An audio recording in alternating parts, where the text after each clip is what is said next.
ان الذین یؤذون اللہ ورسولہ، جو لوگ اللہ اور اس کے رسول کو تکلیف پہنچاتے ہیں، لعنہم اللہ فی الدنیا والآخرہ، اللہ کی لعنت ہوتی ہے دنیا میں بھی اور آخرت میں بھی، اور ان کے لیے عذاب مہین تو تیار ہے ہی ہے۔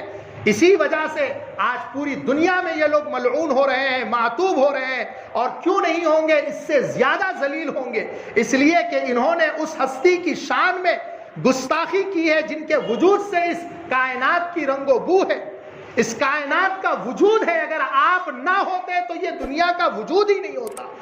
یہ دنیا کی رنگ رنگیلیاں اور یہ دنیا کی موج اور مستیاں جن سے یہ آج فائدہ اٹھا رہے ہیں، ان کو کہاں حاصل ہوتی؟ لولاک لما خلقت الافلاک فرمایا گیا۔ اے حبیب، اگر آپ کے وجود کو وجود بخشنا ہمارے لیے نہ ہوتا، اگر ہم نہ چاہتے آپ کو وجود بخشنا، تو پھر اس کائنات ہی کو وجود نہیں دیا جاتا۔ عزیزان گرامی، تو معلوم ہونا چاہیے کہ آپ کے وجود سے اور آپ سے یہ ساری دنیا کی رونقیں ہیں اور دنیا کی یہ ساری خوشبوئیں ہیں، اور آج یہ لوگ اس ذات کی شان میں گستاخی کریں، مٹ جائیں گے۔ آج ان کو اپنا پاور نظر آ رہا، ایسے بہت بڑے پاور والے تھے جن کے سامنے آج تو عالم اسلام ہے، مسلمانوں کی اتنی بڑی تعداد ہے، لیکن آپ ابتداء اسلام کے وہ ایام یاد کریں اور سیرت کی کتابوں میں اٹھا کر دیکھیں تو آپ کو پتہ چلے گا کہ رسول اللہ صلی اللہ علیہ وسلم کی شان میں جن جن لوگوں نے گستاخی کی، ان کا کیسا حشر ہوا۔ ابو جہل کو لے لیجئے، عتبہ بن خلف کو لے لیجئے، اور نہ جانے کتنے ملعون تھے۔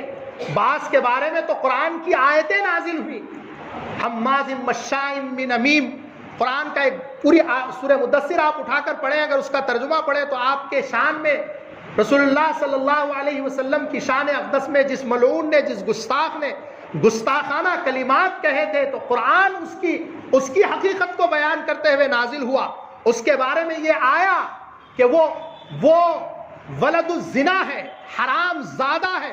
ترجمہ بعض قرآن کے تراجم میں آپ کو یہ ملے گا، حماز مشاء بنمیم۔ تو عزیزان گرامی، کیا ہے یہ؟ یہی ہے وہ آج وہی تصویر ایک ابھر کر سامنے فرانس کے صدر آج جو رسول اللہ صلی اللہ علیہ وسلم کی شان میں گستاخانہ کردار ادا کر رہے ہیں۔ انشاءاللہ اللہ کی ذات سے قوی امید ہے ان کے غرور کو اور ان کے تکبر کو اللہ ملیا میٹ کرے گا، ان کی سلطنتیں ایسے ہی ڈھیر ہو جائیں، یہ نیست و نابود ہو جائیں گے، ان کا صفحہ ہستی سے نام و نشان ختم ہو جائے گا۔ اللہ کے لیے کوئی مشکل، ایک مہلک بیماری اللہ تبارک و تعالیٰ نے نازل کی تو یہ پوری کی پوری دنیا ٹہر کر رہ گئی۔ ان کی ساری ٹیکنالوجیاں، ان کی ساری ترقیات کہاں گئیں؟ کچھ نہیں کر پائے۔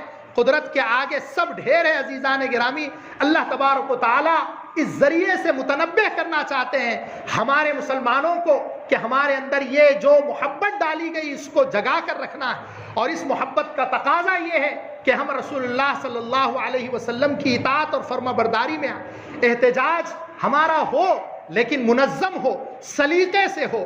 اور اس کا دوسرا پہلو، یہ باطل طاقتیں چاہتی ہی یہ ہیں کہ مسلمانوں کے دلوں سے رسول اللہ صلی اللہ علیہ وسلم کی محبت کو نکال دیا جائے۔ یہ محبت اگر دلوں سے نکل گئی تو پھر ان کے ایمان کو اغوا کر لے، پھر ان کے ایمان سے کھلواڑ کرنا، پھر ان کے ایمان کو نکال لینا آسان ہو جائے گا۔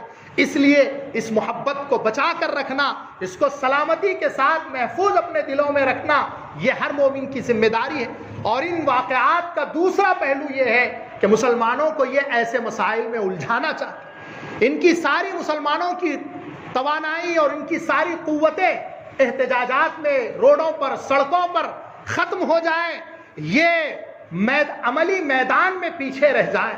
ترقی یافتہ ممالک علمی میدان میں جس طرح کی ترقیاں طے کر رہے ہیں، ان ترقیوں کے ساتھ یہ نہ چلیں، انہی مسائل میں ان کو الجھا کر رکھ دیا جائے، یہ انہی مسائل میں الجھ کر رہ جائیں اور عملی میدان میں یہ آگے نہ بڑھ پائیں۔ یہ دوسرا پہلو ہے ان واقعات کا۔ آئے دن یہ شرارتیں ہوتی رہتی ہیں، اس کا مقصد یہی ہے کہ مسلمانوں کو پیچھے رکھا جائے۔ اس لیے مسلمانوں کی ایک ذمہ داری ہے کہ پوری یکسوئی کے ساتھ علمی میدان میں، عملی میدان میں اپنے آپ کو آگے بڑھائیں۔